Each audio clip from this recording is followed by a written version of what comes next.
Welcome to the SMB Community Podcast with hosts Amy Babinchek, James Kernan, and Carl Polachek. Produced by Kernan Consulting and for the international MSP community. We are dedicated to making every IT professional a successful IT professional. Hey everybody, welcome back to the SMB Community Podcast. This is James Kernan with Kernan Consulting, and I've got a special guest today. I'm really excited to interview Mr. MJ Shoer of GTIA. Hey MJ, good to see you again. Hey, James, great to see you. Thanks so much for the invitation to chat.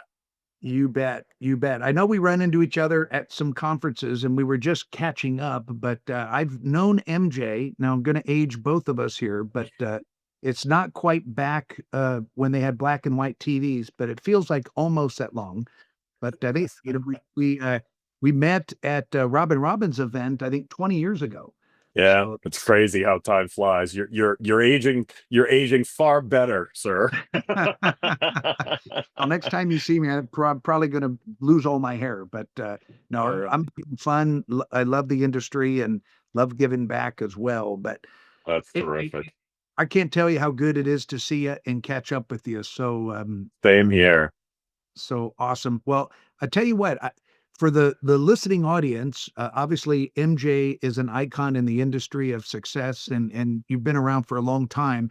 Give everybody a quick background on your history in the industry. Sir, well, thanks for those kind words, James. So, I've been in the industry over 30 years now, so I'm dating myself. But it's such a great place to be. We're so lucky to work in this industry. There's nothing like it. But I was the typical what do they call it? Accidental entrepreneur. I had skinned my knuckles in IT for a couple different companies. And I'd administered CRM databases. I installed networks at a couple companies, and then found myself wondering what's next. And so in 97, I launched my MSP before MSP was a thing. I didn't know we would become an MSP at the time. I thought we were just going to do some, technical consulting. How cool would that be? But then, over the years, and I would say in the early 2000s, we really adopted what turned into the MSP model.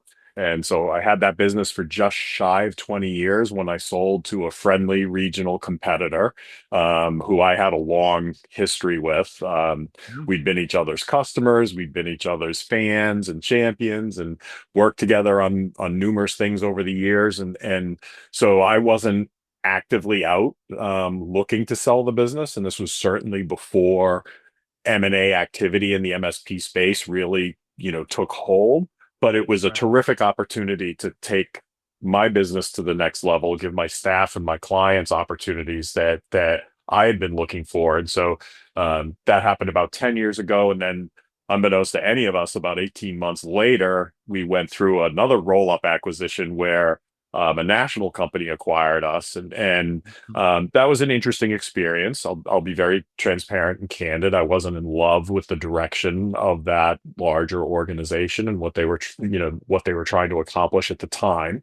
So when my contract was up, I gave them a very long lead time. It was either 4 or 6 months notice, and I went out and did some consulting, not unlike work you've done over the years in the industry, and then was recruited to come to CompTIA at the time to start what is now the GTIA ISAL, the Cybersecurity Threat Intelligence Organization.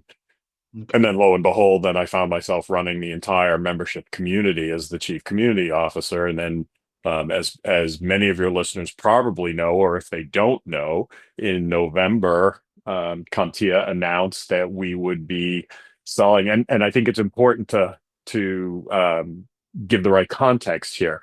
CompTIA was the short name for the Computing Technology Industry Association, a vendor-neutral 501c6 nonprofit trade association representing the IT channel. And we're 42 years old, started in 1982. But over the years, the short name CompTIA became what we were known as, and it became the brand. And over the years, CompTIA developed a very successful training and certification business that funded all of our activities, the association, the development of certifications and training. And the opportunity presented itself for the association to sell the brand and those revenue generating activities to an investment partnership. And the proceeds of that sale created an endowment, which now funds GTIA. But because we sold the brand, we couldn't keep operating as Right. CompTIA or the Computing Technology Industry Association, because that would be confusing as all get out. So Right. Right. we had the opportunity to rename and rebrand. And so that led to GTIA we were official on January the 9th. So that's how GTIA came into existence, the Global Technology Industry Association, which ironically is a better definition of what we do. The Computing Technology Industry Association was a really great name, but who talks about computing anymore? Like Yeah. Nobody. nobody. Right, Yeah. right. It really became kind of an antiquated concept, not concept, but certainly a name. And over the years, we've grown globally. And so we truly are a global trade association. But, you know, at its most basic level, with the exception of the change in name and brand, we're the same exact association that everybody's always known. The members are still the same members. It's only new members who were never a part of the CompTIA community that would only know of GTIA. But, we really focused through our transition on business as usual, making sure, members didn't experience any hiccups or interruptions in what they've come to rely on us for. And I'm really proud to say that the team executed and is executing at an extremely high level, and the transition's been really well received. So that's a lot of background in a short amount of time. Yeah. No, I appreciate that. That's good. So let me ask a couple clarifying questions. So what year did you join CompTIA? What year was that? Oh God, I have to think about this. I believe it was 2020. Over the years, so I had my MSP from 97 to 2015 was when I sold. I actually joined CompTIA as a member in the year 2000. So I my remember. history with CompTIA is interesting. I've got so many different lenses. So I was a member for many years.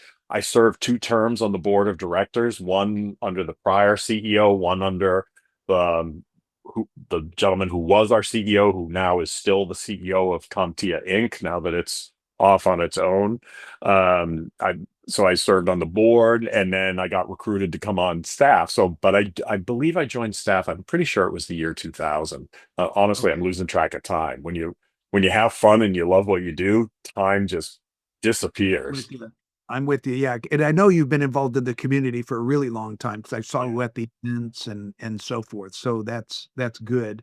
And then so the new CompTIA, now, GTIA, that was broke off in January of 2025. So tell everybody a little bit more because you were almost two big entities under one umbrella. Now it's, I know it's a lot of the same where we do the events and the education, all the committees and so forth and help educate the channel. You've always been a leader there. What can people expect to see here in 2025 and beyond? Sure, sure. So I'll just quickly clarify that it's actually the reverse. CompTIA Okay. broke away from the association that is now Got it. GTIA. So there's Yeah. now CompTIA Incorporated, which is a for-profit company, and now there is GTIA, which is the same vendor neutral nonprofit trade association, just with a different Oh, name. okay. And we have no association with one another anymore. There's nothing, we're two completely separate organizations. So, in many respects, people can expect a lot of the same. However, because we're now completely separated, you're 100% right, James. It was like there were two organizations under one big umbrella because Right. we were, we were the same nonprofit trade association, but within that, we had two kind of distinct business operations. There was, what now has become a for-profit that was still under the nonprofit, but it generated a lot of income. And then there was the trade association. It was kind of like, it's almost like, you think of the Bar Association or the American Medical Association, associations like that, they're often very similar. Associations either survive completely on dues revenue, or they have dues income and then they sell something. And a lot of times it's a professional certification or ongoing training and, continuing education credits. And that's how the associations survive. We were super lucky that the training and certification business generated so much revenue. It not only maintained that business, but it funded almost our entire operating budget. That's how we keep our dues so low. Now that we're separated, the proceeds of that sale created an endowment, and our intention is not to invade that endowment, but to live off the earnings of that endowment. So the earnings will fund our budget, keep our dues at the same low levels, and we're going to be able to increase our charitable giving. We've announced our intention to raise our charitable giving into the tens of millions of dollars a year over the next couple of years. It's going to take us the better part of this year to get that infrastructure set up. It's one of the big eye-opening educations that we got was it's not so easy to give away a lot of money. And actually, it's actually more difficult to give away more money than it is to give away smaller amounts of money. But we're going to do that. It's another way we can have a positive impact on the channel and on people getting into the tech business. And it's something our members can be super proud of, that they're part of an organization that is able to do that kind of work. But now that we're solely focused on the membership and the philanthropy, and we don't have that other business to worry about, we're doubling down on our member benefits and where our members tell us they have impact. In the month of February, for example, we did 3 town halls across the globe, one in North America, one in the Asia Pac, ANZ region, one in the UK, Europe region.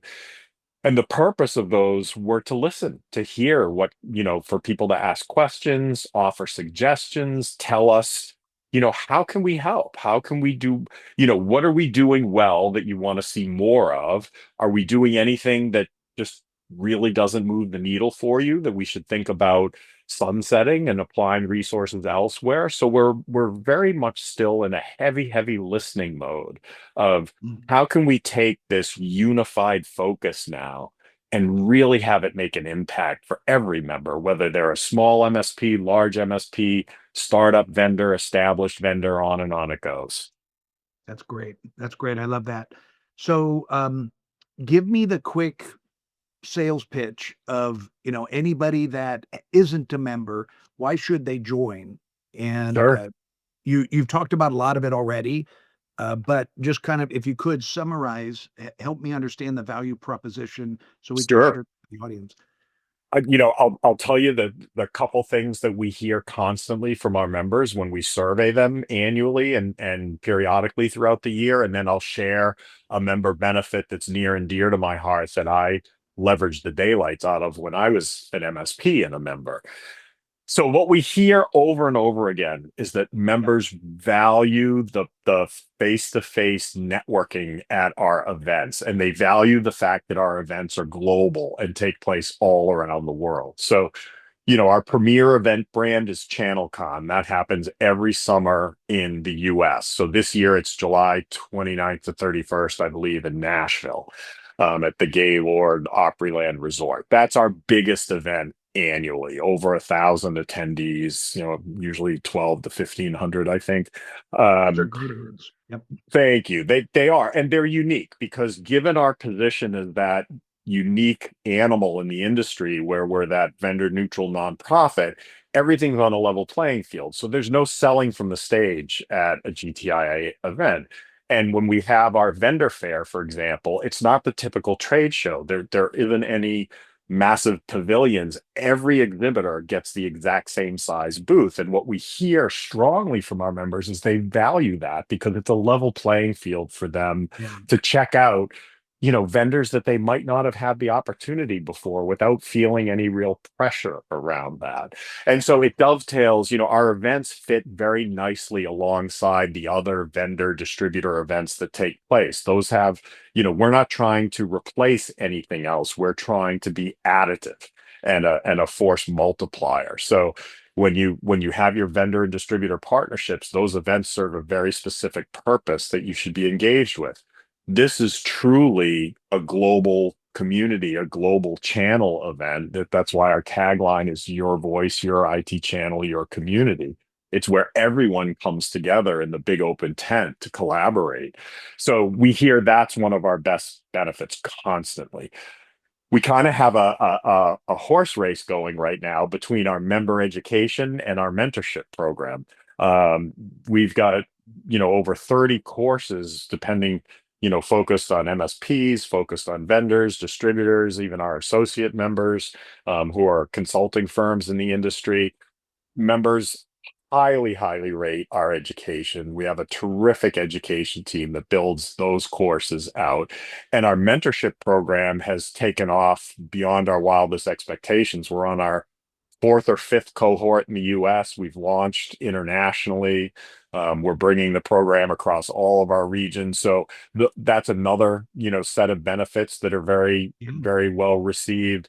And then I'm going to just give a huge plug for our industry research. I love our research. Carolyn April's our VP of Industry Research. If you've ever had a chance to meet her or see her speak, she's one of the brightest, most tuned in channel experts out there. And she and her team produce killer research. And when I was a member, I asked, and it's become a member benefit now.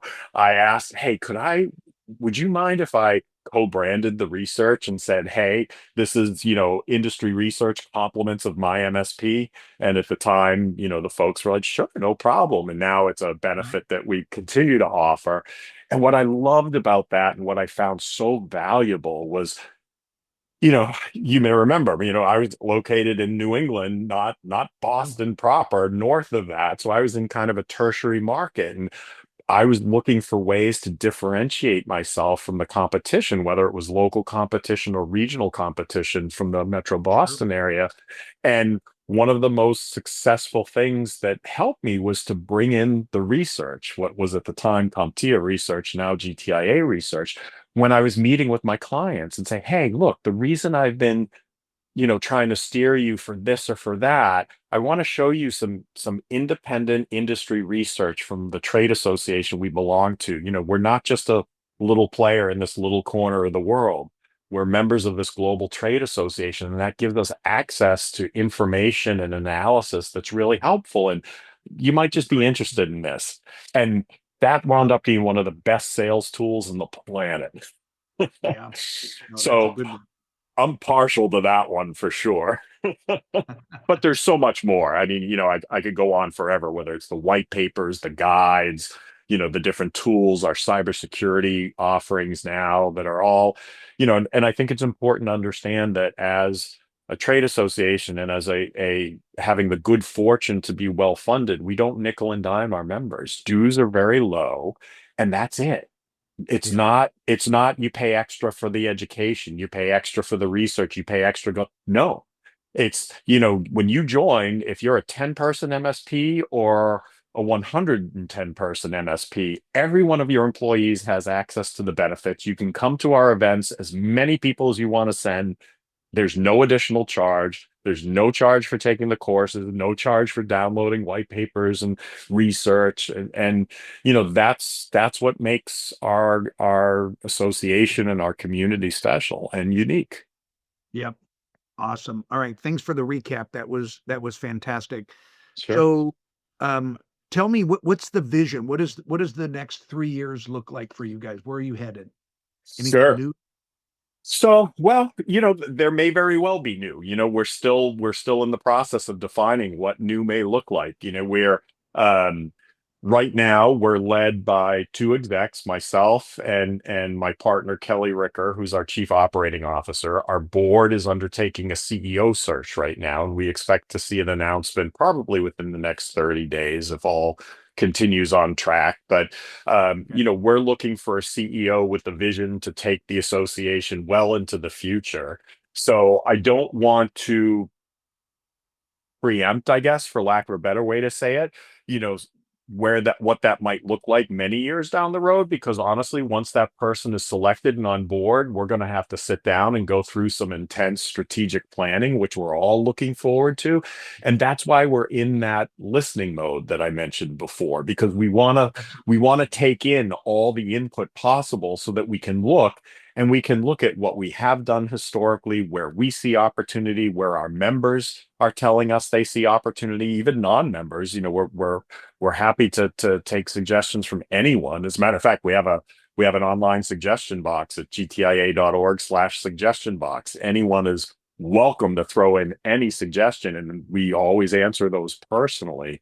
But we're really looking forward to that next step of really charting those multi-years. But you can absolutely expect to see continued growth of the membership, continued global expansion into other regions in the world, absolutely more development on education. Our AI is obviously the latest hot thing. As an association, we take a fairly conservative approach to new and emerging technologies. We're doing the same thing we did with cybersecurity. We're trying very hard not to jump on the hype cycle. And, at our CCF event in March, we had some nice announcements about some new AI content, and that follows our operating model of looking at what's happening, not getting caught up in the hype cycle, and focusing on what tools and resources can we develop and share for our members that are practical and based on real world experience that actually move the needle, not just fuel more hype. So, you'll definitely see more from us in that area, as well as many others. Great, great. Well, that's fantastic. So, if any of our listeners want to get more information, where should they go? Who should they call? Sure. Well, listen, I love to talk to members and prospective members, so anyone is welcome to reach out to me. My email address is super easy. It's just my name, MJ Shoer at gtia.org. Otherwise, I would say go to gtia.org. Go out to our website, browse the member benefits, browse the different programs. Definitely click on our resources tab. In these early days of our launch, we're making more of our resources than usual available for free so that people can just look and see and sort of kick the tires, if you will. But you can contact a membership rep right from the website, whatever's easiest for you. And then I would say follow us on LinkedIn so you know what we're up to. That's a great place to get regular updates. We also have a terrific blog you can subscribe to. Plenty of ways to engage. That's awesome. That's awesome. MJ, it's so good to see you and catch up. Thanks for being on the program today. We will see you soon, and for sure, I'm gonna see you in Nashville. Awesome. I look forward to it, James. Thanks so much. I really enjoyed the conversation, and I'm very grateful and humbled that you asked me to come on your podcast. So thanks to you, my friend. Thank you for tuning in to the SMB Community Podcast. If you found this interesting or fun, please subscribe, share with your friends, and give us a thumbs up on your favorite social media. We would love to hear from you, so reach out anytime on the website at smbcommunitypodcast.com.